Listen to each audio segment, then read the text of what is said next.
অনেকদিন পরে আজকে বাসমতি চালের চিকেন বিরিয়ানি রান্না করলাম। কয়েকদিন থেকে ছেলে বায়না ধরেছে তাকে বিরিয়ানি রান্না করে খাওয়াতে হবে। বিরিয়ানি রান্না করার জন্য বাসায় তো সবকিছুই আছে, তাই ভাবলাম আজকে রান্না করি। ফ্রিজে একটা মুরগি ছিল, তো সেটা বের করে নিয়েছি। মুরগির মাংস দিয়ে আজকে বিরিয়ানি রান্না করব। মুরগিটা কেটে নিলাম, মাংসের পিসগুলো বেশ বড় বড় রেখেছি। এরপরে মুরগির মাংসগুলো ভালোভাবে ধুয়ে নিলাম। প্রথমে মুরগির মাংস ভালোভাবে রান্না করে নিব, তাই কড়াইয়ের মধ্যে বেশি করে পেঁয়াজ দিয়ে দিলাম। পেঁয়াজগুলো লাল লাল করে ভেজে আমি কিছুটা উঠিয়ে রেখে দিলাম বেরেস্তার জন্য। আরিয়ান বাবু বিরিয়ানি খেতে ভীষণ পছন্দ করে, তাই কয়েকদিন পর পরই এভাবে রান্না করতে হয়। কখনো গরুর মাংস দিয়ে রান্না করি, কখনো হাঁসের মাংস অথবা মুরগির মাংস দিয়েও রান্না করি। যাই হোক, মাংসগুলোর সাথে এখন আমি একে একে সব মশলাগুলো দিয়ে দিচ্ছি। শুধু হলুদ গুঁড়া বাদে সব মশলাগুলোই দিয়েছি। বিরিয়ানির মশলা ছিল না, তাই সাথে একটু তেহরির মশলা দিয়েছি, তারপরে টক দই দিয়ে দিলাম। সব মশলাগুলো দেওয়া হয়ে গেল। এখন মাংসগুলো ভালোভাবে কষিয়ে নিব পানি ছাড়া। মুরগির মাংস রান্না করতে তো সময় লাগে না, অল্প সময়ের মধ্যেই রান্না করা হয়ে যায়। এই তো মাংস কষানো হয়ে গেল। এবার ঝোলের জন্য পানি দিয়ে দিচ্ছি। এই পানি দিয়ে আমার রান্নাটা হয়ে যাবে। মাংস বেশি নরম করলে আবার খুলে যাবে, তাই আমি একটু শক্ত শক্ত রেখেছি। তারপরে পোলাওয়ের চালগুলো মাংসের মধ্যেই দিয়ে দিচ্ছি। চালগুলো আমি কিছুক্ষণের জন্য ভিজিয়ে রেখেছিলাম। বাসমতি চালের পোলাও রান্না করার সময় চালগুলো ভিজিয়ে রাখলে ভাতগুলো লম্বা লম্বা হয়। মাংসের সাথে চালগুলো ভালোভাবে ভেজে পরিমাণ মতো পানি দিয়ে দিলাম, সাথে একটু লিকুইড দুধও দিয়ে দিলাম। পোলাও রান্না করতে তো সময়ই লাগে না, মাত্র 10-15 মিনিটের মধ্যেই রান্না করা হয়ে যায়। এই তো দেখেন কত অল্প সময়ের মধ্যেই চিকেন বিরিয়ানি রান্না করা হয়ে গেল। আমি তো রান্না করছিলাম, আর কিছুক্ষণ পর পর আরিয়ান বাবু এসে দেখে যাচ্ছে আমার রান্না শেষ হয়েছে কিনা। বিরিয়ানি রান্না করার কথা শুনলে সে অপেক্ষায় থাকে কখন রান্না হবে আর কখন সে খেতে পারবে। রান্নাটা দেখে তো সে মহা খুশি, সে বলছিল মা কখন খেতে দিবে। যাই হোক, ঘরে যা মশলা ছিল সেগুলো দিয়ে আজকে আমি চিকেন বিরিয়ানি রান্না করে নিলাম। কিছু বেরেস্তা ভেজে রেখেছিলাম, তারপরে উপরে কিছুটা বেরেস্তাও ছিটিয়ে দিলাম। ভেবেছিলাম আজকের রান্নাটা হয়তো ভালো হবে না, কিন্তু সত্যি অনেক বেশি মজার হয়েছে।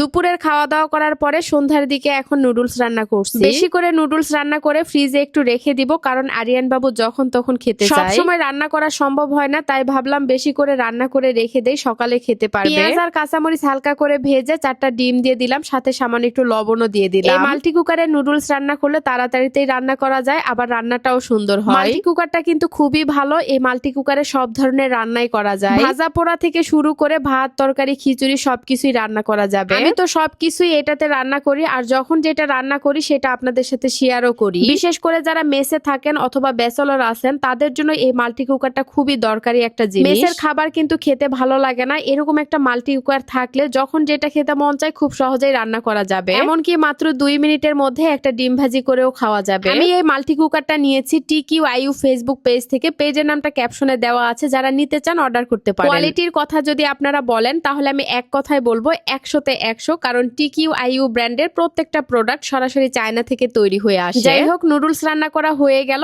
আজকের মতো এখানেই বিদায় নিচ্ছি। সবাই ভালো থাকবেন, সুস্থ থাকবেন, আর ভিডিওটা ভালো লাগলে অবশ্যই শেয়ার করবেন। আল্লাহ হাফেজ, টাটা।